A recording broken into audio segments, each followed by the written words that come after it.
Friday, chikahan mga kapuso! Bittersweet para kay Joe Berry ang pagtatapos ng afternoon prime series niyang Lilet Matias, Attorney at Law next week.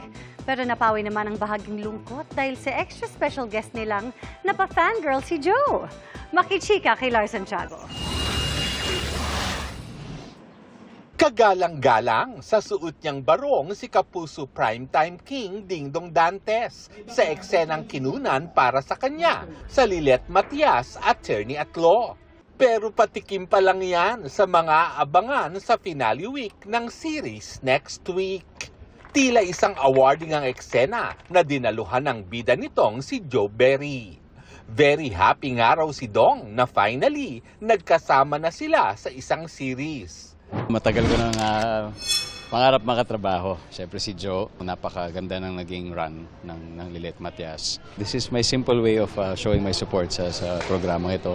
Sa eksena kung saan special guest si Ding Dong, maha-highlight daw ang karakter ni Attorney Lilet. Ang highlight talaga ay si Attorney Lilet Matias.